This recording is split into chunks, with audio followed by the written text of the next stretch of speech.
Imagine for a moment an adult man who just pops into existence. He is suspended in the air and all of his sensory faculties are non-functional. He has no memory of any earlier bodily experience, and he can't see anything, he can't hear, can't smell, or feel the touch of anything. He simply floats there in space with no sensory input of the outside world. Now ask yourself the question, is this man aware of his own existence? This is a very famous thought experiment by the Persian Muslim philosopher Ibn Sina, more widely known in the West through the Latinized form of his name, Avicenna.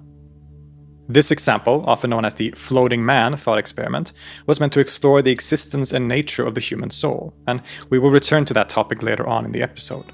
Because indeed, psychology is only one topic out of a whole ocean of subjects that Ibn Sina wrote about and studied. He was a polymath who tackled everything from logic, physics, metaphysics, medicine, mathematics, music, astronomy, and much else. He truly is one of the most brilliant minds that the world has ever produced, and his influence on the Islamic intellectual tradition, as well as the intellectual tradition of the world generally, cannot be overstated. His philosophical works served as the basis for basically all, or at least a very important aspect of all future speculation, and his medical treatises served as standard textbooks in Europe all the way until the 18th century. He influenced thinkers like Thomas Aquinas and the scholastics in Europe. He presented precursors to the Newtonian laws of physics, and he even also produced one of the most famous and celebrated proofs or arguments for the existence of God. So who was Ibn Sina? In this episode, we're going to explore the life and works of this great polymath and genius of the Islamic world, as well as to explore some of the key themes and characteristics of his thought that made him so influential and important.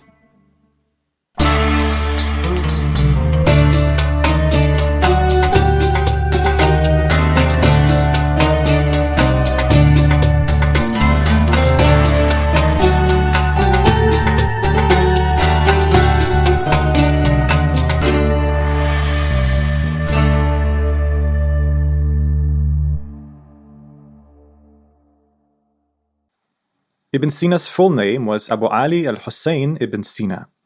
He was born around 980 in a village called Afshana, close to Bukhara in modern Uzbekistan.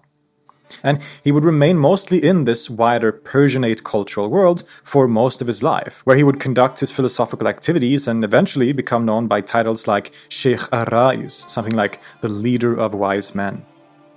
His life is a fascinating story, and we're very lucky in that regard because Ibn Sina actually left an autobiography that retells his life story, although the second half of this was actually filled in by his primary student, Abu Ubaid al-Juzjani. Now, this is great and all, but we very quickly realize when we read this autobiography that the self-aggrandizement in this text is kind of over the top.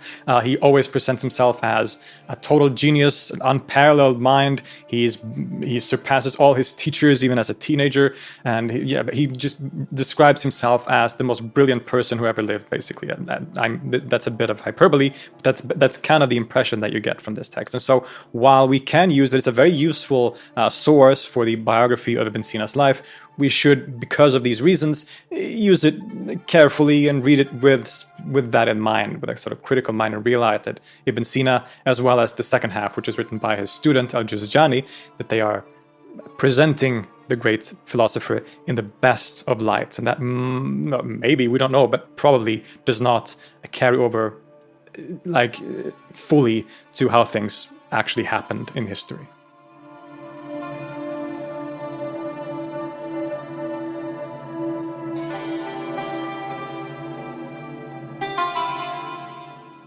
My father was a man from Balkh.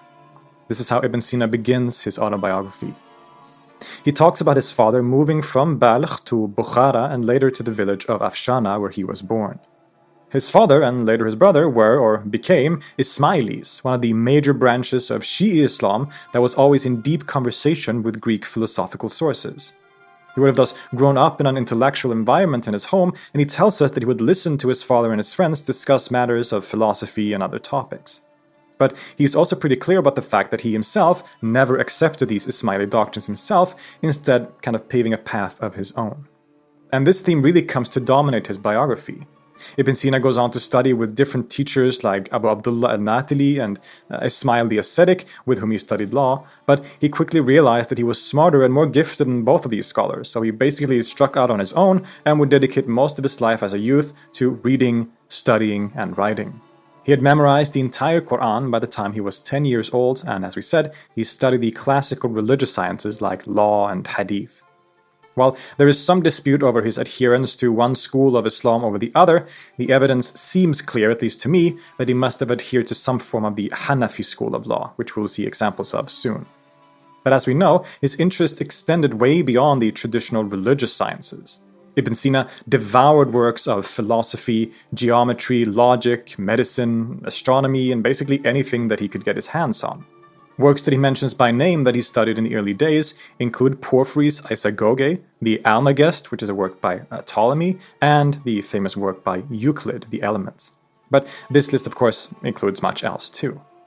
Apparently, he was especially gifted with logic and medicine, the latter of which he says is, quote, not one of the difficult sciences. And by the age of 16, he was teaching others about medicine and essentially was working as a physician. Very interestingly, Ibn Sina tells us some of his study routines, which involves writing down logical problems and pondering over them, examining different opinions and claims in depth. Sometimes, when a problem was particularly difficult, he would, quote, visit the mosque frequently in worship, praying humbly to the all-creating, until he opened the mystery of it to me and made the difficult seem easy. He then describes a standard cozy night of study in his house, quote, at night I would return home, set out a lamp before me and devote myself to reading and writing. Whenever sleep overcame me or I became conscious of weakening, I would turn aside to drink a cup of wine, so that my strength would return to me. Then I would return to reading. Now that last part might surprise you. Wasn't Ibn Sina Muslim? How come then that he drinks wine? Well, this has in fact been a point of controversy and is sometimes used to point to Ibn Sina's supposed lax attitude or commitment to religion, but the situation is a little more complicated than that. The word Ibn Sina uses in the Arabic original is asharab. Now technically this can mean basically just a drink, grammatically, right? It means that which one drinks, but in this context, especially in the Persian-speaking and Iranian environment that he lived in, the word sharab basically denoted one specific thing, and that was wine. So, although it isn't 100% guaranteed, there is no reason to doubt that he would have been referring to actual wine, the intoxicating drink. But in another account that basically comments on this statement by Ibn Sina and the well-known fact that he drank wine, the writer basically defends him by saying that he drank wine because he, quote, belonged to the Hanafi school of law. Indeed, the Hanafi school, which is the largest school of law in Islam today, has an interesting history with alcohol. The founder of that school, Abu Hanifa, as well as most of the representatives of that school for the first few centuries, argue that some forms of alcohol are actually permitted to drink. Their argument rested on the fact that the Quran mentions wine as khamr and condemns its consumption. But to the Hanafis, khamr denoted specifically fermented grape wine. As for any other kind of wine or alcoholic drink which did not fall under this narrow category of khamr, this was allowed as long as one didn't get intoxicated by it. It was the intoxication itself that was haram or forbidden.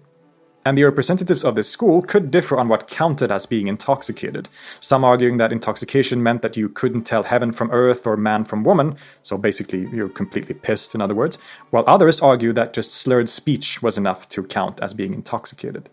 Regardless, this was the standard position of the Hanafi school for centuries, but started to slowly evolve until they also agreed with the other schools on a more general prohibition on all alcohol from, probably you could say, around the 12th century or so, although that movement toward a more general prohibition had started a while earlier. So today you'll be very hard-pressed to find any Islamic jurist, including in the Hanafi school, that will say that any form of alcohol is allowed. Basically, no one would argue this today. And as we saw, most of the evidence points to the idea that Ibn Sina was indeed a Hanafi. And by the time that he lived, which was the 10th to 11th century, it would have still been a very common Hanafi position that some forms of alcohol were allowed. As long as he didn't drink fermented grape wine, and his use of the word sharab makes this ambiguous, he was basically in the clear. To strengthen the argument, there is a contemporary source talking about another famous scholar at that time, Abu Suleiman as-Sijistani, which argues in a similar way. Quote, Although drinking wine is a controversial subject, he would partake of it on the grounds that he belonged to the Hanafi rite. So this was basically what Ibn Sina used to do. He spent all of his waking hours, except, I presume, for prayers and other religious duties, in studying different texts, reading them, studying them, writing down arguments, and trying to figure things out, to the point that he could master many of these philosophical subjects to a very impressive degree. And after this, and for the rest of his life, Ibn Sina would work as a scholar, physician, and often a kind of vizier for several rulers around the Persianate world. He lived in Jurjan for a while, where he met his foremost student and later biographer al-Juzjani. He worked in the service of the Buyid Amir, Majd ad-Dawla, in Ray and later in Hamadan, where he would also participate in various public debates and discussions, and compose some of his most major works, including the Canon of Medicine, or the Qanun fil Tib. His allegiance to different rulers would often change, and this kind of got him into trouble. After serving Shams ad-Dawla in Hamadan, when the latter died, he refused to accept the role of vizier for his official successor.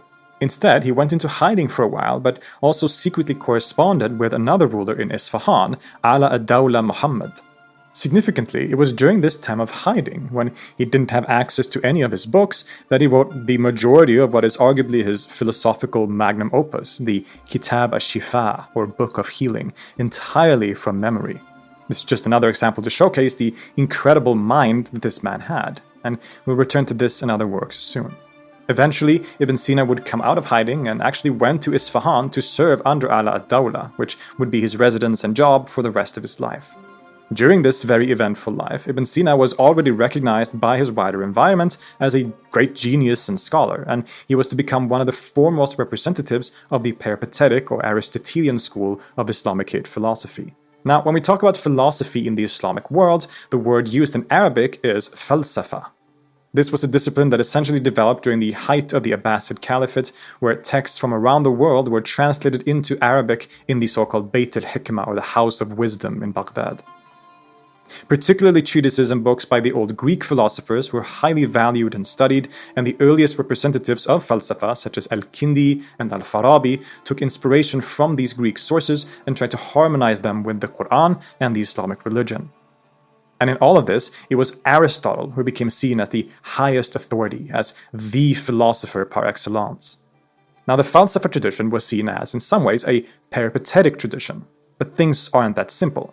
Because indeed, even though Aristotle was symbolically the most important philosopher, this doesn't necessarily mean that he was the most influential, actually. For example, one of the most important texts that were translated into Arabic and which served as the basis for a lot of the falsafa tradition was a book called The Theology of Aristotle. As you can tell, this was attributed to Aristotle himself, and for a long time this was seen as representing his philosophy. But when we actually look at that text, we realize that it isn't actually by Aristotle at all.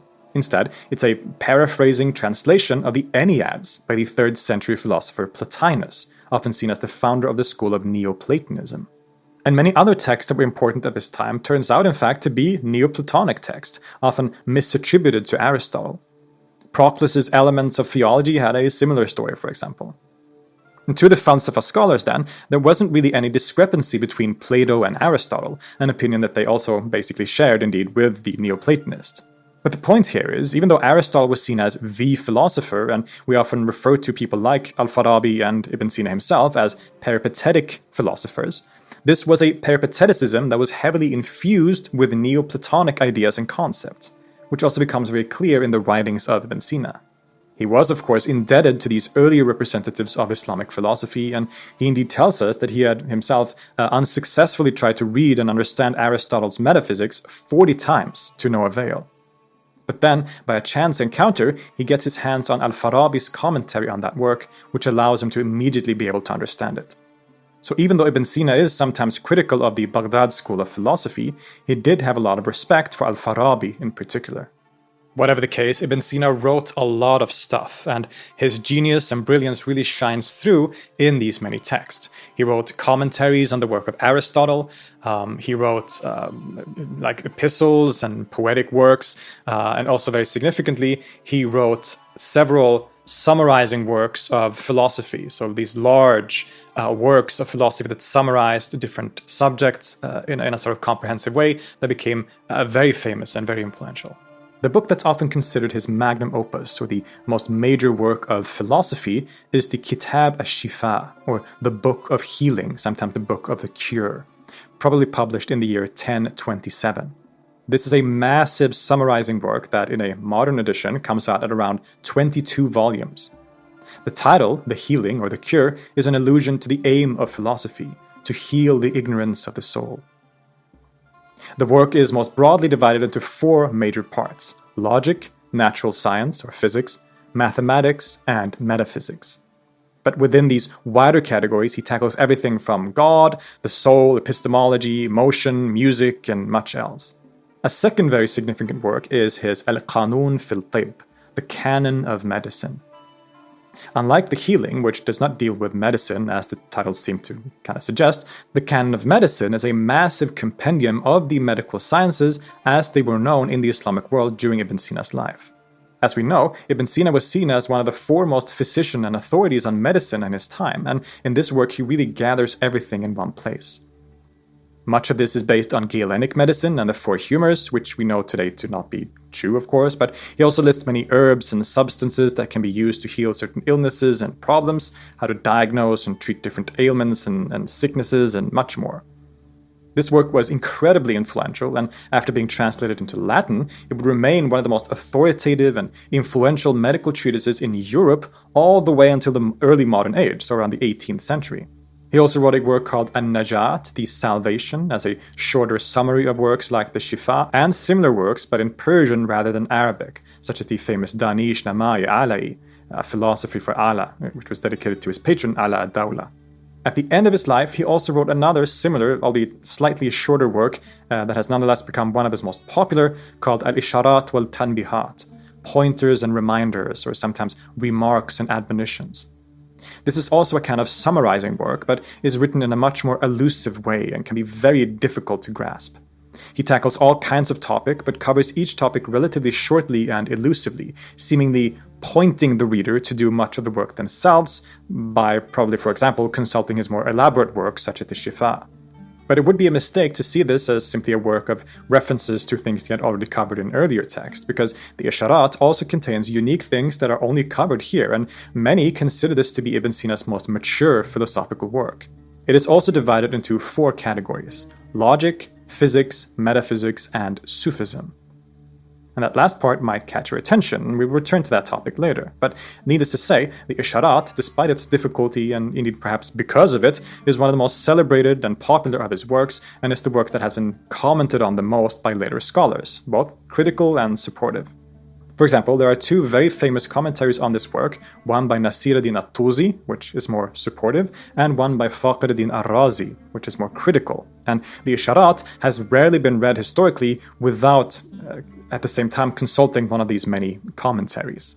There are, of course, many other significant works that we haven't mentioned here, but some of them will come up over the course of the discussion as they become relevant to what we're talking about. But with that said, because Ibn Sina covers such a vast array of topics, so basically any conceivable subject within the field of philosophy and science, at least as it stood in his day, it's going to be impossible to cover all of it. So we're going to have to pick and choose some of the most perhaps important or significant of his ideas for the general context of the Islamic intellectual tradition, for example, as well as topics that I personally feel most comfortable talking about so that I can present it in the best way possible, so to say. But with that said, I hope this following discussion will be an interesting introduction to some of the key concepts and ideas in the philosophy of Ibn Sina. As we said, Ibn Sina firmly falls under the category of a philosopher, one who is greatly concerned with logical deduction to arrive at truth conclusions about different aspects of reality, as well as the more experimental and empirical methods and aspects that we associate with the word science today. But it's also true that Ibn Sina was a Muslim, and there's little reason to doubt that he was a devout one. He had vices, of course. We've already talked about his wine consumption and possibly explained it. But it's also widely agreed, even by his student and biographer Al-Juzjani, that Ibn Sina quite enjoyed the company of women and to have sex. And it seems that this wasn't always within the bounds of marriage, so to say. But regardless, he definitely considered himself a Muslim. He prayed regularly, as we have seen, and God and Islam plays an important role in his wider philosophy.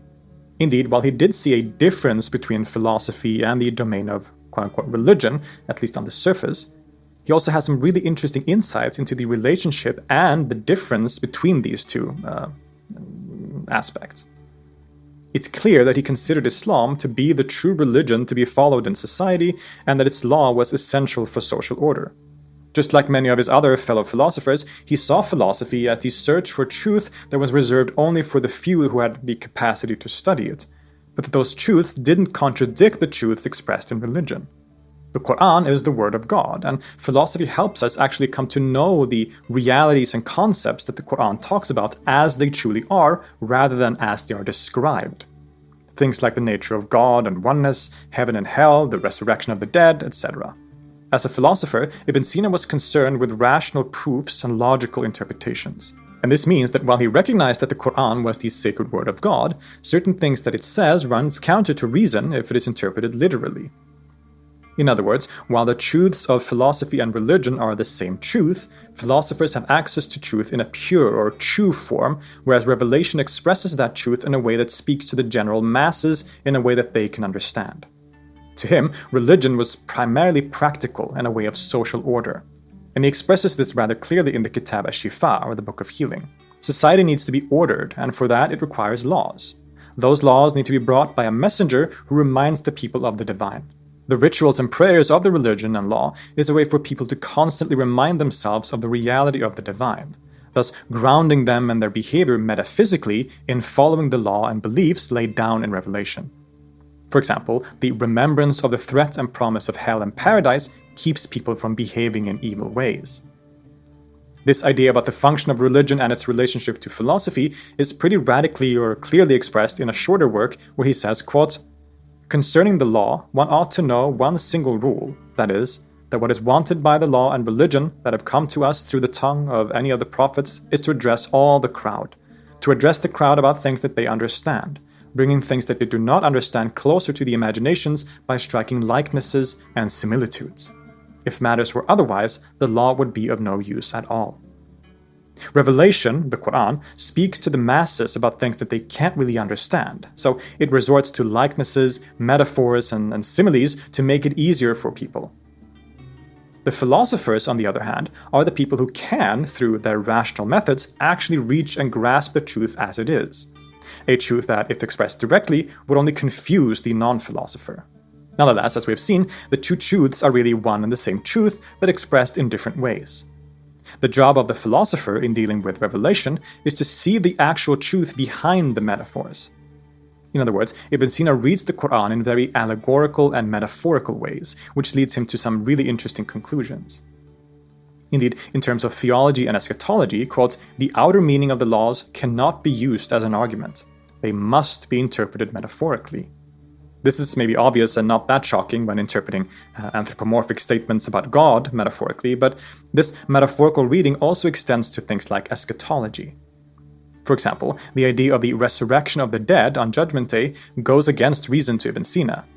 Paradise can't be something we experience with our body, because our bodies are per definition limited and bring pain in different ways, so that would be absurd. So to him, these statements about the afterlife and the resurrection are rather allusions to the idea that the soul is immortal and lives on after death, not to be read literally. Heaven and hell, thus, are not real places, but states that the soul goes through after death. The rejection of the physical resurrection of the body by Ibn Sina became one of his most controversial points. In fact, Al-Ghazali, who criticizes much of the philosopher in his work called The Incoherence of the Philosophers, picks this idea as one of the three doctrines of Ibn Sina that makes him an unbeliever. And we'll get to know the other 2 points during the course of this discussion too. There are many other similar interpretations that he gives for certain Quranic verses and concepts, but this was all necessitated. It was a necessary conclusion or feature of his wider philosophical outlook. So while Ibn Sina saw a difference in function between religion or revelation, which was meant for the general mass of people who didn't have the ability to study philosophy, on the one hand, and on the other hand, philosophy, which studied the truth as it is in an unfiltered way, so to say, which was only the privilege of those who had the ability to study those topics, he still didn't see a discrepancy between the two, right? They were both exploring the same truths, but they were speaking about these truths often in different languages.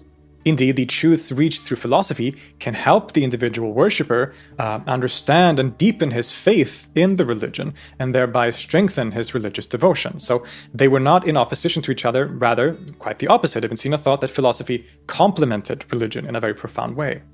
At this time, among Muslim scholars, there was a general attitude that any knowledge or wisdom was good as long as it didn't contradict Islamic teachings. And a common opinion was that these old philosophers like Plato and Aristotle basically believed and taught the same thing as Islam, albeit imperfectly. And nowhere is this more visible, perhaps, than in Ibn Sina's ideas about God. Indeed, a major part of his metaphysics talks precisely about the nature of God and how this first principle relates to all other things. First of all, one of the most major contributions that Ibn Sina makes in metaphysics is his distinction between essence and existence. When we consider any object in the world, it will have an essence or a quiddity, a ma'iyya or mahiyya in Arabic, which literally means a whatness, that which makes it what it is. So a table has tableness as its essence, right? The mahiyya or whatness of something is that which makes it what it is as opposed to some other thing. Now then, we can say that some essences or objects have existence or wujud in Arabic. The two, essence and existence, are not necessarily always connected. We can think of the essence of a table without that table actually existing out there in the world. So there must be a distinction between the whatness and the existence, the latter of which is present to the essence at some times, but at other times not. This is true for every essence. It either has or it doesn't have existence. That is, except for God. God, in fact, is an essence whose very thingness, his very essence, is existence. His essence is existence, and his existence is his essence. So that he must, per definition, exist. It is inconceivable that God doesn't exist because that is the very nature of his essence. Whereas the essence of a table, for instance, is tableness, which can have existence or not have existence. This distinction, while it may seem maybe obvious or simple, was to have major implications for later Islamic thought. It is because of this that major figures like Ibn Arabi, Suhrawardi, and later Mullah Sadra were able to make some of their most profound statements and express their mystical and philosophical ideas. This also brings us further into Ibn Sina's metaphysics and theology, especially as it pertains to God and what he is. How does Ibn Sina conceive of God? Well, in the broadest sense, God is referred to as the necessary existent, al-wajib al-wujud. And in order to get to this conclusion, Ibn Sina uses what has become one of the most famous quote-unquote proofs or arguments for the existence of God in history, what has become known as the proof of the truthful. This is an argument that still, at least in my opinion, is quite impressive and has been celebrated ever since then, even influencing figures like Thomas Aquinas and their very similar arguments. It is expressed in places like the Ash-Shifa, but it finds perhaps its most mature and simple formulation in the Isharat wal Tanbihat, and it is an argument that is based essentially on contingency and necessity. So when you look around in the world, everything that you see is essentially contingent. Now what does this mean? To be contingent is to be dependent on or conditioned by something else. In Arabic, Ibn Sina uses the term mumkin al-wujud, literally meaning possible existent. A contingent or possible existent is something that could exist, but it might as well not exist. It is possible that it exists, and it is equally possible that it doesn't exist. And it is contingent, that is, it is conditioned or dependent on something else for its existence, which in this case would be its cause. Now, there are also impossible existents to Ibn Sina, such as a round square, for instance, which can't exist because you can't even imagine such a thing. This would be a complete category error, but we don't have to think about these impossible existents anymore. That's not relevant to the argument. Now, on the other hand, there could possibly be a necessary existent, something that has to exist, that by itself, by its own nature, has to exist without being dependent on anything else for its existence, not being caused by something else. In any case, it seems that at least most things in the world are contingent and caused. And when I say caused, that does not simply mean that, for example, I exist because my parents decided to have a baby, or that the table exists because someone decided to make it. This is also true, but with contingents and cause, Ibn Sina means something more profound. I only exist because the parts that make me up exist, and in this particular configuration. I only exist because the air that I breathe exists and gives me life, because of the just right amount of heat on Earth so that I don't freeze to death or burn to death. And every part of me that makes me what I am is also in turn contingent, being dependent on and caused by its own parts and conditions. None of these things that we think of, and it's a thing and then the thing that causes that thing and then that thing, none of these things necessarily exist in themselves. There's nothing about their nature or essence that tells us that they have to exist. Quote, that to which possibility belongs in essence does not come into existence by its essence, for inasmuch as it is possible, existence by its essence is not more appropriate than non-existence. Thus, if its existence or non-existence becomes more appropriate than the other, that is because of the presence or absence of a certain thing, respectively. It follows that the existence of every possible thing is from another. So all contingent things are contingent, right? They're all dependent and conditioned by something else, or caused by something else. So that begs the question, are all things contingent? Or is it possible that there is a necessary existent? Something that necessarily exists by itself without depending on anything else. This is what Ibn Sina aims to investigate. Here, a Madhyamaka Buddhist might simply say yes to the first question. All things are indeed contingent and dependent. In fact, they would be saying that there aren't even things at all, but that's beside the point. Whatever contingent existent we take as our starting point, it is either dependent on or caused by a necessary existent or by another contingent existence. I don't know if you say this first thing, that what we consider contingent is caused by a necessary existent, then the argument is done. But of course, since most of us are probably scientific, rational people, we would say that no, this microphone is contingent, it is dependent on or caused by other things which are in themselves contingent and dependent on other things in turn, and so on. And again, I want to stress that when I say that something is caused by another thing here, I don't mean temporally, as we said, but cause, when we say cause here, it is those things that make something exist and be what it is at any given moment. And we quickly realize that we can do this ad infinitum, an infinite stretch of contingent existence. Oh, but you might say, at the end, there must be something that stops that chain of dependence, which in itself isn't dependent on anything else before it. Well, then you have basically concluded that there is a necessary existent and the argument is done, but Ibn Sina isn't this lazy. Let's instead presume that all existence that we can know are indeed contingent. But perhaps we can consider that the whole chain, or the whole set of all contingent things, all things in the universe taken together as a whole, that whole maybe is necessary. Right? Everything we can know in the universe seems to be contingent because everything is dependent on something, caused by something else. But that's unsatisfactory because then why are there things at all? If everything is dependent on something else, where is the sort of source of these things? What is the first cause, as Aristotle would call it? Because no matter how far we push the argument, we always end up with more contingents and never reach a cause that stands on its own, sort of independently, that started the chain. So again, let's then presume that perhaps the totality of all contingent things, this whole set taken together, is necessary, while all the individual constituents of that whole are the contingent things, but that the whole itself is somehow necessary. This argument does not hold to Ibn Sina. Why? Because what is a totality?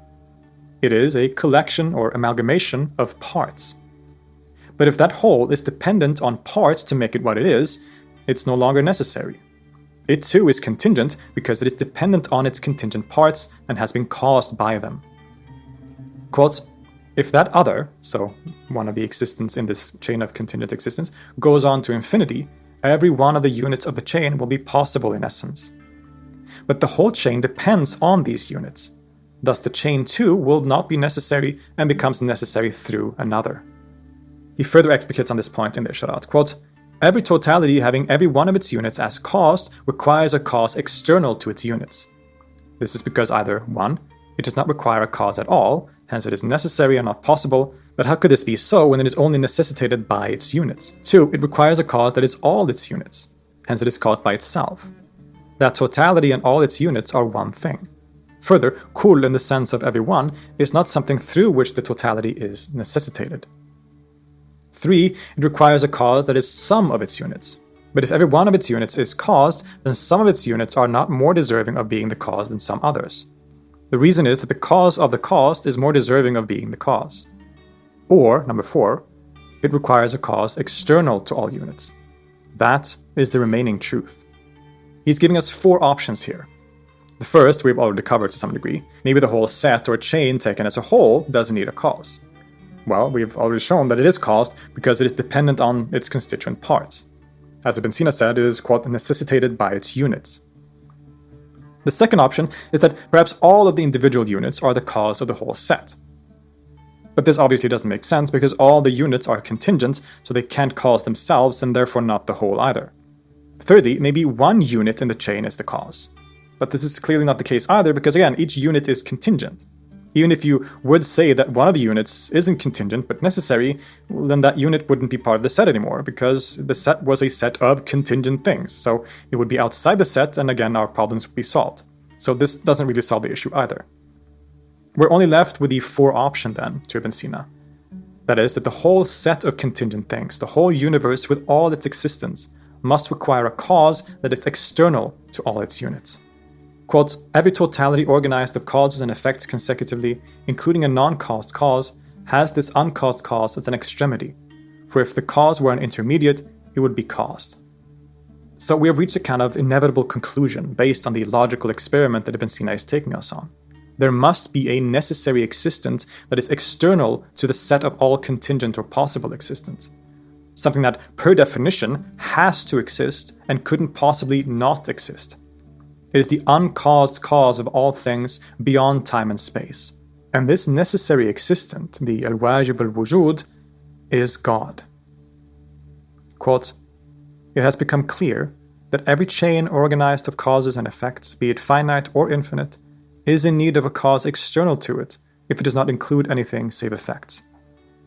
It is necessary that this external cause be linked to it as an extremity. It has also become clear that if this chain includes an uncaused thing, then this thing is an extremity and a limit.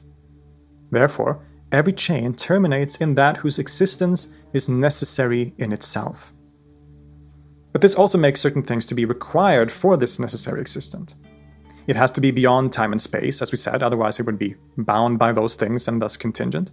It can't be made up of any parts, it must be simple and unified, a partless reality, because like we said, if it was made up of parts, it would be dependent on those parts, thus caused by those parts, and suddenly it wouldn't be a necessary existent anymore. Quote, if the essence of that whose existence is necessary is composed of 2 or more things that unite, it becomes necessary by them. One of these things, or every one of them, will be prior to it and a constituent of it. Therefore, that whose existence is necessary is indivisible, whether in concept or in quantity. For the same reason, the necessary existent must be immaterial, incorporeal, so as to not be dependent on a body. It's also unlike anything in the world, not sharing in the quiddity or whatness of anything else in terms of genus or species. Remember that we said that the quiddity or essence of God is simply existence. Quote, the first has no alike, no contrary, no genus, and no difference. Thus it has no definition and cannot be indicated except by pure intellectual knowledge. In this way, Ibn Sina also takes this argument further by also attempting to prove that this necessary existent, or God, aligns with the theological tenets of the Islamic religion. Most importantly for this, perhaps, is that the necessary existent is one, thus affirming the basic Islamic principle of tawheed, or monotheism. After all, why does there have to be only one necessary existent? Couldn't there be 2 or 3 or even 10? Well, let's suppose that there are 2 necessary beings. Because they are 2, there must be something that separates them. So within the reality of these 2, there must be some things that make them similar and thus necessary, but also other aspects that make them distinct from each other, otherwise they would be identical and not 2 different things. But if that is the case, then that means that they are made up of parts or aspects in which they are different from each other, and then they wouldn't be necessary anymore, but would be caused by those parts, and therefore both of them are now dependent on some other actually necessary existent. So this is obviously absurd. There must, in other words, be only one necessary existent, or God, who shares all the characteristics, or perhaps non-characteristics, that we have just outlined. So in a nutshell, that is Ibn Sina's proof or argument for the existence of God, an argument that has become very influential throughout history. Now, if you want a more proper rundown of this argument, you should definitely check out Dr. Khalil Andani's channel called Thinking Islam, where he presents this argument. He has a video dedicated to this argument with visuals and graphs that really help explain it in an even better way. So he breaks it down in a more detailed and I think in a better way than I do in that video. So go check that out if you're interested. Thus, Ibn Sina believes that he has proven that there is a necessary existent, and that necessary existent necessarily has certain features and qualities that align with the Islamic conception of God. Now, this isn't a very personal God, you might think, and a personal God that listens to and answers prayers seems kind of key to an Islamic theology. Well, Ibn Sina doesn't deny these factors, but his conception of God and the way that he reads the Quran is through this more philosophical framework, where God is the first principle of reality, which is one and from which everything comes, and of course upon which everything depends. He summarizes in the Book of Healing, quote, "It has become manifest to us that there is, for the whole, a principle whose existence is necessary, that is neither included in genus nor is subject to definition or demonstration, that he is free from quantity, quality, quiddity, place, time, and motion, that he has neither equal, companion, nor contrary, that he's one in all respects because he's not divisible, neither in terms of parts in actuality, nor in terms of parts by supposition and estimation, as with the continuous, nor in the mind in that his essence is composed of varied intellectual ideas from which an aggregate becomes united, and that he's one inasmuch as he does not share at all with others the existence that belongs to him. He is thus by this unity single. He is one because he is perfect in existence, nothing in him awaits completion, this being one of the aspects of the One." But these features of God also have certain implications for his relationship with the world and its creation. Indeed, because the first principle is necessary, all aspects of it is necessary, including its creating or emanating creation. Since God is one, as in being perfect without need or completion, it seems wrong to Ibn Sina to say that God created the world at some specific point, because that would imply that God at some point hadn't created the world, and that would imply an imperfection in God that was then amended at some point by creation.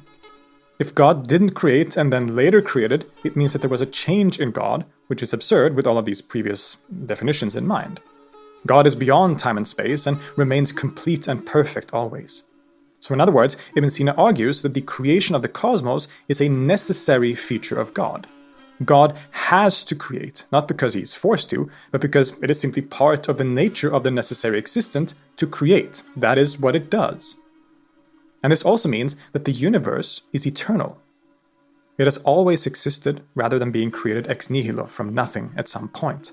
He says in the Kitab al-Shifa, quote, "After this, it became evident to you that the existent necessary in himself is a necessary existent in all his aspects, and that it is impossible for a state which did not exist previously to commence for him. With this, it became evident to you that the cause in terms of itself necessitates the effect, so that if it is permanent, it necessitates the effect permanently." This became quite a controversial point to other Muslim thinkers, and is indeed another one of the three doctrines for which al-Ghazali deems Ibn Sina an unbeliever a century later. To him, and many others, it seemed to rob God of his role as creator. If he didn't choose to create or create at a specific point in time, that seems to put God and the universe on equal footing in some respects. But to Ibn Sina, this was the only logical conclusion based on the nature of God and the necessary existent. And it's also easy to misunderstand what he's saying here. He affirms, of course, that God is the ultimate cause of the world, and that God is prior to the universe, but he's ontologically prior rather than temporally prior, as in coming before in terms of time, since God is beyond time and space and any such limits. God causes the world, but that cause is simultaneous with the effect. An example from the real world that he likes to employ here is a person that wants to unlock a door and puts the key in the lock. When he turns the key to unlock the door, his act of turning the key comes first, so to say. It is prior to the key itself turning, but at the same time, the man turning the key and the key itself turning happens at the same time, temporally. If I turn this microphone like this, my action of turning the microphone, technically, at least you could say, happens prior to the microphone itself moving. Because my muscles moving the microphone is the thing that causes that thing to happen. But at the same time, my moving the microphone and the microphone itself moving, so to say, my action and the movement of the microphone happens at the exact same time. Right? So this is the argument that he's making with God and the world. God is prior to the world. The world can still be eternal while still being caused by God and preceded by God, ontologically, but not temporally. They are both eternal, so to say. The world is eternal because it is eternally created by God. And this is the metaphor, the simile that he uses, the key in the door, or in this case, which would be my simile, which would be this microphone moving in this way. And once the world is created, and Ibn Sina starts describing the process of creation itself in a cosmological way, we can also see how deeply he is indebted to earlier philosophical traditions, not just Aristotelianism, but especially in this case, Neoplatonism. Neoplatonism was a school of thought, a continuation of the teachings of Plato, or Platonism, that is often considered to have been founded by the 3rd century philosopher Plotinus. You can check out previous episodes, several ones that I made on Neoplatonism, for a deeper introduction to their general ideas. But one of the key ways in which we see Ibn Sina adopting Neoplatonic ideas is that he conceived of God as creating the world through emanation. The first principle necessarily emanates or flows over, and thus creates things other than him, so to say. And as we go down the chain of being, we see that he, much like the Neoplatonist, adopts the idea of emanation from the first principle, or the necessary existent, through the mediation of intellect to the material world, as well as the possibility of an ascent or return back up the ladder to the One. According to Ibn Sina, from one, there can only appear one. And so the first thing that originates or emanates from God is the numerically singular first intellect, similar to the position of the nous, or intellect, in Plotinus. This one intellect has a kind of multiplicity in it, though, as it contemplates both itself and its source, God. So this leads to the fact that it creates another second intellect, as well as the body and form of a celestial sphere. So in Ibn Sina's system, unlike Plotinus, and more similar to his Islamic predecessor Al-Farabi, there follows 9 intellects in a descending order from the first intellect, all associated with a particular planetary sphere, and sometimes also identified with the angels of religious language in the Quran, for example. At the bottom, we reach the 10th intellect, also called the active intellect, or sometimes the agent intellect, which rules over and emanates the sublunary material world that we live in. Now keep in mind that to Ibn Sina, all of this is controlled by God, of course. It's not that these intellects have creative agency or powers in themselves, per se. The active intellect doesn't create the material world. God creates the material world, but it does so through the active intellect. This active or agent intellect also has a very important role to play for the individual human soul and its capacity to know things, because our individual souls are always in contact with this active intellect, which is a key to how we can understand and know things in the world. So now we have very conveniently entered into Ibn Sina's ideas of epistemology and psychology. He has an interesting perspective here, and it can even seem like he is contradicting himself. On the one hand, like a good Aristotelian, Ibn Sina argues that we come to know things, concepts and universals, through empiricism. We experience particular things in the world, and then we can deduce universal concepts and abstract forms based on that knowledge. So if I see a cat, for instance, and then I see another cat and then another cat, eventually I'll be able to deduce that the universal concept of catness involves, for instance, having 4 legs. So this is the primary way that he thinks about epistemology, a down-up movement where we learn things through empirical experience and then conclude abstracts from that. But on the other hand, he also seems to say that we receive knowledge from the active intellect in some way, and different scholars have interpreted this in different ways. It seems to me to be an idea that we indeed receive knowledge by our direct experience of particular things in a sort of empirical way, but that knowledge is sort of confirmed in the active intellect with which we are in contact. So maybe we can think of it like we're playing a video game, for example. There is often in video games, there's a map of the whole sort of world that you're playing in. And often when you start the game, that map is sort of veiled, or certain parts of the map is unavailable to you. You can't see it, so it might be clouded, or it might be just, you can't see what's there yet. It is there, technically, right? But you can't see it. So what happens is you have to walk around with your character in the game, in this world, and when you discover new places, that place on the map will sort of unveil itself, right? So this is, I might be misunderstanding it, but this is the way that I'm kind of conceiving of this idea of the active intellect. That all that knowledge is available in the intellect, and we can sort of receive that knowledge, but we need to sort of unlock that knowledge empirically in this world first, like in a video game where we unveil parts of the world map. This has very conveniently taken us all the way down from the abstract metaphysics of the necessary being to the individual human soul. The topic of psychology, or in Arabic, ilm al-nafs, which literally means science of the soul. And Ibn Sina has some really fascinating things to say about this topic. Finally, we can now return to that thought experiment with which we started the video, the so-called floating man. This thought experiment had as its purpose to basically prove not only that the soul existed, but that it was non-bodily, that it was distinct from the body. Remember what we said. A fully functioning adult person pops into existence right now, floating in mid-air with arms and legs stretched out.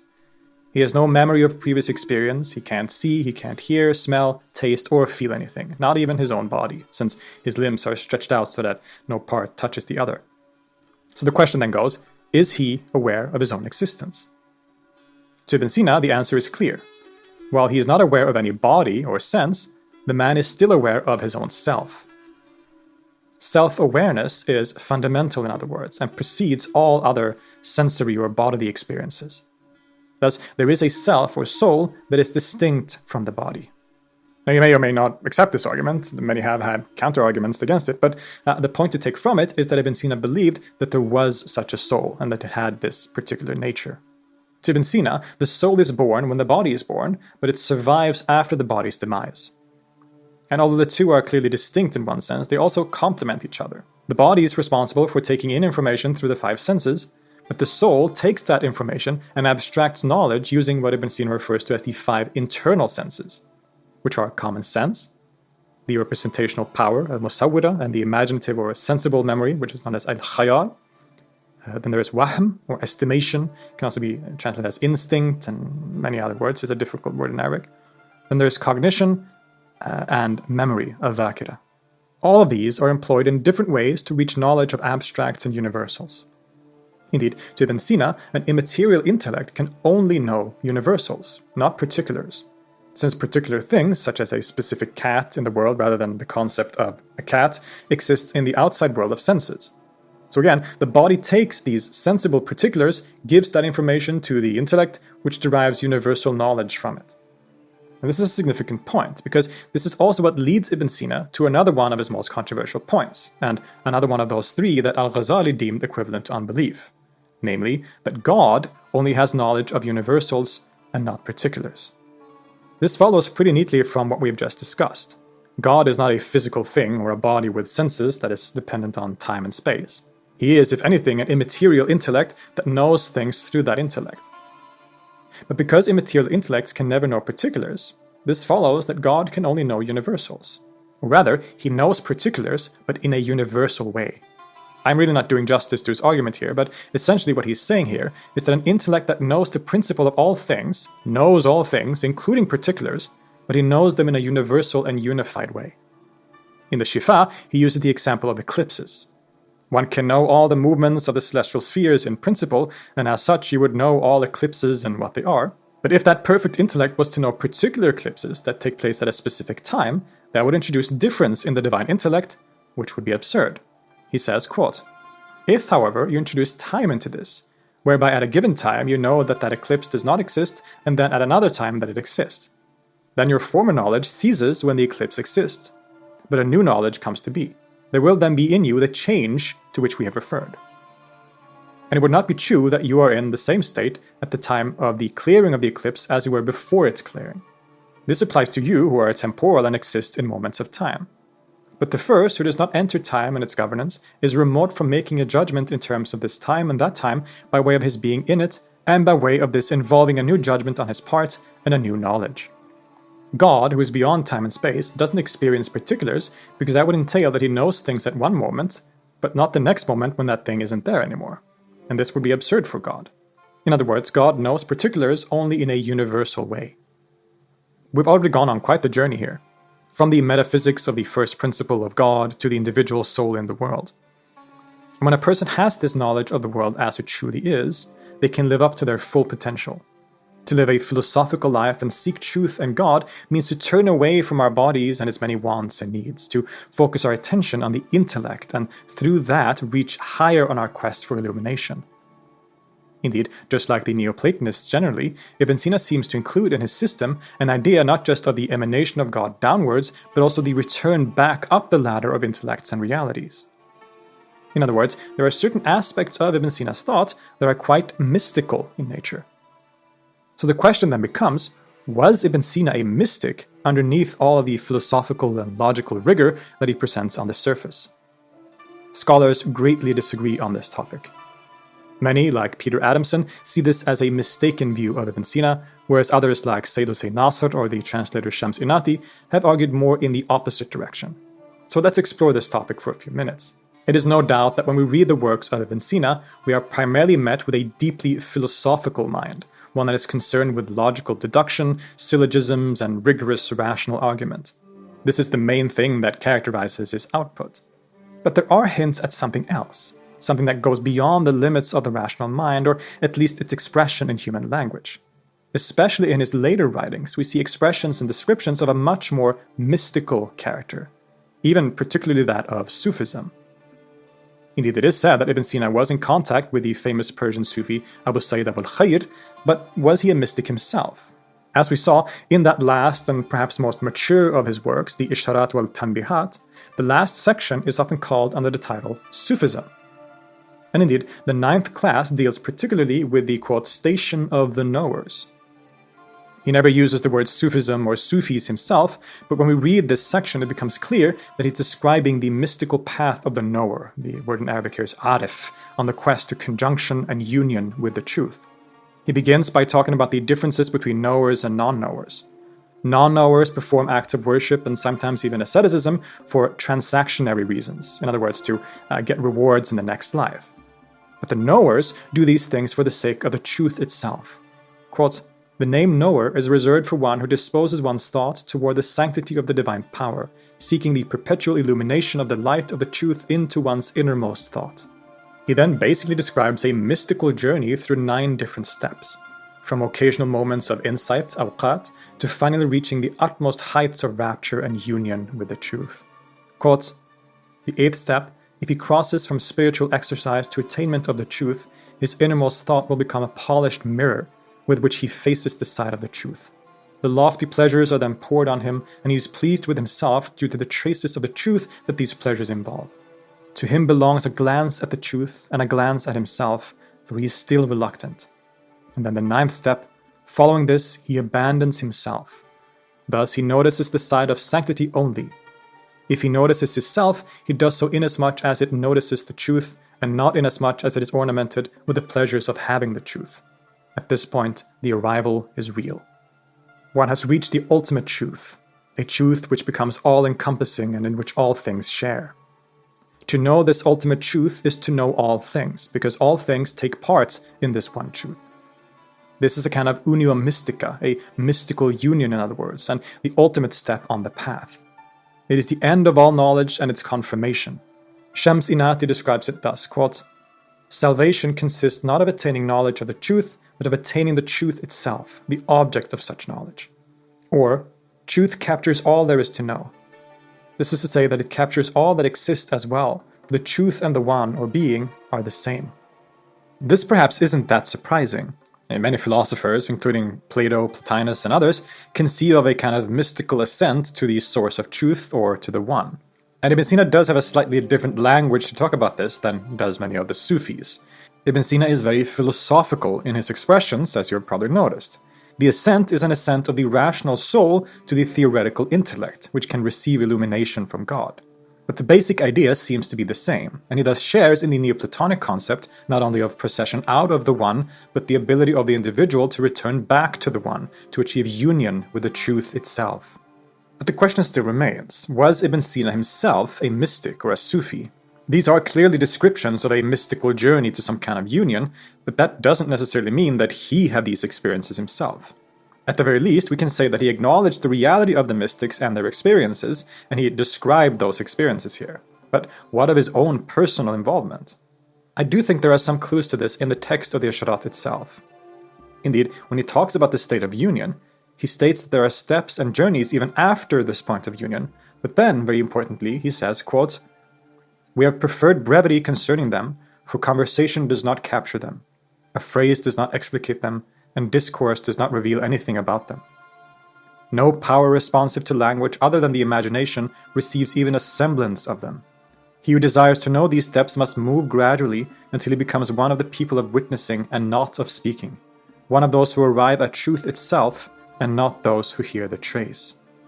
In other words, the truths experienced by the mystic, especially those on the highest stations of union, cannot be put into words or described in any way.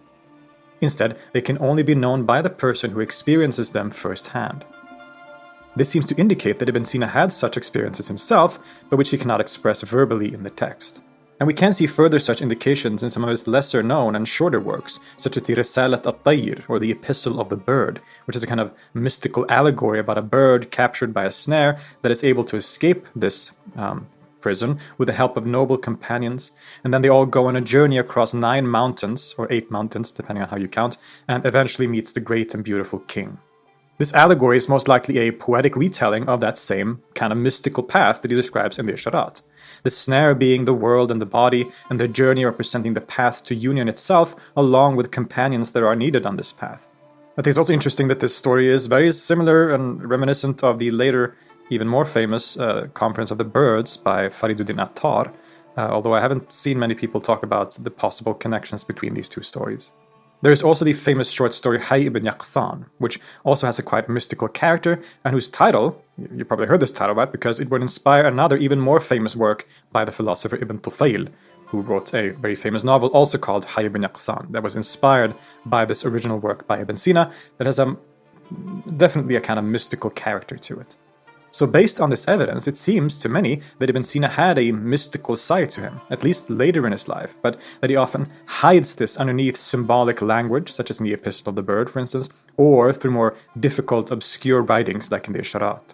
On the one hand, the reason why he didn't speak of these things could be because of what he stated in the Isharat, that it is simply beyond language and useless to try to put it into words. This is similar to what the Rumi says in the beginning of the Masnavi, that he can't put what he's about to say into words, and then he spends 6 books talking about it anyway. Ibn Sina might be sort of restricting himself even more than Rumi did in this case by actually not saying that much about it. But it also might have something to do with his reputation as a rational philosopher, and to be too much involved with Sufism might have hurt his reputation among some of his kin, perhaps. Who knows? The jury is still out on whether or not Ibn Sina was actually a mystic himself or not.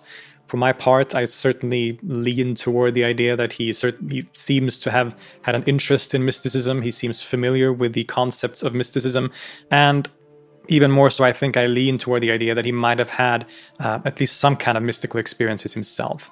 This seems to be what I sort of glean from his writings, especially the section on Sufism in the Isharat, as well as like in the Risalat al-Tayr, for example. But, who knows? This might just be him writing about things that he had heard from other people. But this seems like a natural extension of his philosophy too, right? So to him, the philosophical path or the philosophical life is one of turning away from the body, right? Of focusing inwardly on the intellectual part of ourselves, right? And that journey of ascent in the intellectual world has a natural limit, you could say. And after that kind of limit, it seems that Ibn Sina affirms this idea at least. You reach some sort of limit, and after that limit, the so-called mystical has to take over. And so when we read his philosophy, even his philosophy, right, the more rational aspect, he seems to allude to that idea. And it becomes especially clear, I think, in the Isharat, in the chapter on Sufism. Whatever the case, this is really a fascinating aspect of this very famous philosopher. He's known as one of the champions of rationalism and logic and reasoned philosophy. But it seems, just like in the case with Maimonides, that there might have been a mystical side to him. He might have been some kind of Sufi. We don't know, again, we don't know for sure, but to me the evidence seems to kind of point in that direction. And he did indeed talk about something he calls the Hikmat al-Mashriqiyya, or the Eastern philosophy, sometimes also translated as the Oriental philosophy. He even named one of his treatises after this phrase and saw himself as a representative of this Eastern wisdom. On the one hand, this Eastern philosophy seems to demarcate a difference between his own philosophy and those in the Eastern region in Greater Iran and Central Asia on the one hand, compared to the quote-unquote Western philosophy associated with the peripatetic school of Baghdad, whom he was critical of. But what made this Eastern philosophy different might be precisely this incorporation of mystical aspects and ideas into it. There's at least one way of looking at it. Many have also speculated that the slightly later As-Surawardi and his philosophy of illumination might have some direct connections with Ibn Sina's Eastern philosophy. As indeed, Hikmat al-Ishraq, the wisdom of illumination, and Hikmat al-Mashriqiyya is quite close etymologically, the word for east, mashriq, and illumination, ishraq, being strongly connected etymologically. We also see the 12th century Andalusian philosopher Ibn Tufayl talk at length about Ibn Sina's so-called Eastern philosophy in the aforementioned novel Hayy bin Yaqzan, and basically states that this story is a fictional exploration precisely of this Eastern philosophy. And when we read this novel, it very much expresses themes that we find in Ibn Sina's Al-Isharat, and very importantly, also incorporates Sufism, or mystical practice and experience, as central to the attainment of philosophical truth and union. Whatever is the case with this particular topic, and it is one that scholars disagree on greatly still today, there is no doubt that Ibn Sina became one of the most, or perhaps the most, influential philosopher after this point in the history of the Islamic world, and beyond. Whereas before, Aristotle was seen as the philosopher par excellence, after Ibn Sina, it was him that everyone basically turned to, including as authority on Aristotle. Islamic philosophy is indeed often divided into pre-Ibn Sina and post-Ibn Sina, to highlight just how incredibly significant of an impact he had. And this is not just in the realm of falsafa or philosophy more narrowly defined. Ibn Sina's influence can be felt in some of the mainstream Islamic theology from that time onward as well. Even though many Sunni theologians, such as Al-Ghazali, were highly critical of Ibn Sina and the philosophers, at least over a certain point that he believed went against religion, at the same time, he and many others still employed certain other aspects, ideas, and arguments from Ibn Sina. As a very famous and clear example, we can just look at Fakhruddin al-Razi, who is considered one of the greatest and most significant theologians and scholars in the whole Sunni tradition. He wrote, among other things, a very famous and massive commentary on the Quran called the Mafatih al-Ghayb, or the Keys to the Hidden, that has become one of the standard works of Quran tafsir, especially in the Ash'ari school that he belonged to. But he also wrote a commentary on the Isharat wal Tanbihat by Ibn Sina. And even though he's very critical of many of Ibn Sina's ideas and conclusions, we can see that he also takes inspiration from him in many of his own formulations, including in his Quran commentary. So although controversial in some circles, Ibn Sina had a direct and indirect impact on mainstream Sunni and Shia theology. The scholar Robert Wisnowski wrote, quote, "Before Avicenna, Falsafa and Kalam, Islamic doctrinal philosophy or theology, were distinct strands of thought, even though of course a good deal of cross-fertilization took place between them. After Avicenna, by contrast, the two strands fused together, and post-Avicenna and Kalam emerged as a truly Islamic philosophy, a synthesis of Avicenna's metaphysics and Muslim doctrine. And in the realm of Sufism, the same is true. Regardless of Ibn Sina's own status as a mystic or not, there is no doubt that the philosophical mystics like Ibn Arabi and his Akbari school took things from Ibn Sina, including his distinction between essence and existence, and used them as key aspects of their own thoughts and systems. But as we said, his influence isn't limited to the Islamic world either. His works were translated into Latin and would come to influence the birth of scholasticism in Europe, thus playing a major role in the later developments there indirectly, such as even things like the Renaissance. Some of the great Christian theologians like Thomas Aquinas clearly took a few notes from Ibn Sina's works, and the former's own argument for God's existence seems to borrow quite directly from the proof of the truthful, for instance. We also saw that Ibn Sina's great work on medicine, the Canon of Medicine, became one of the main sources for medicine even in Europe, and remained so until the early modern period with the birth of modern medicine. And in this episode, we have really only been able to tackle a few samples of the massive beast that is his thought. There is so much that we could have brought up too, and ways in which his philosophical insights interest us historically. For example, in his work on physics, Ibn Sina basically presents an idea of motion, that an object in motion will remain in motion unless acted upon by an outside force, which is basically identical to Isaac Newton's first law of motion, but 6 centuries before Newton himself. And there's much other stuff similar to this. He was really ahead of his time in many different ways. In conclusion, there is no doubt that Ibn Sina, or Avicenna, is one of the most important, one of the most brilliant philosophical minds, not just in the history of the Islamic world, but in the history of the world generally. His massive output is impressive in itself, but the ideas that he presents and how much those ideas were influential in later Islamic philosophy, as well as spreading all the way to Europe and being very significant for the development of scholasticism, his influence on the medical practices in Europe for centuries after. He truly is one of the greatest luminaries in at least in philosophy and science in all of history. So it becomes obvious that his assigned title of Sheikh al-Ra'is is kind of accurate. It certainly has something to it. Sadly, in 1037, Ibn Sina fell greatly ill while traveling with his patron Ala ad-Dawla. He had been suffering from colic for much of his life, and it eventually caught up with him. He passed away that year in Hamadan at only about 57 years old, and his tomb remains in the city of Hamadan to this day. It's always sad when a genius like him passes away at such a relatively young age, and we can marvel and think about what he might have accomplished if he had lived longer. But at the same time, it is thought that Ibn Sina himself once said, quote, "I prefer a short life with width to a narrow one with length." And if anything, it certainly seems like he achieved that goal. Thank you all so much for watching.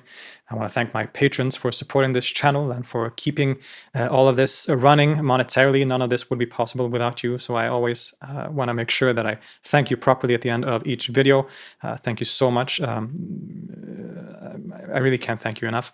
I would highly appreciate if anyone else wanted to support this channel. You can do that on Patreon with a monthly donation. You can find links to that in the description. You can also support the channel through a one-time donation on PayPal, or, it's always helpful if you just like, subscribe to the channel, or leave a comment and keep the discussion going there too. If you're interested in my work, either with religious studies or music, you can find me on my socials. I have Instagram and TikTok and all that stuff, and I post exclusive content that I don't post here sometimes, so check that out.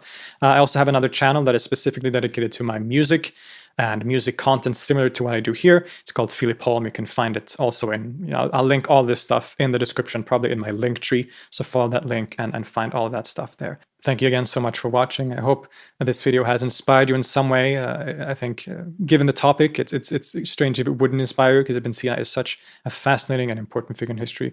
Look forward to more content like this in the future, where we can cover more similar figures from history and from different religious traditions and philosophical schools. So again, thank you so much for watching, and I will see you next time.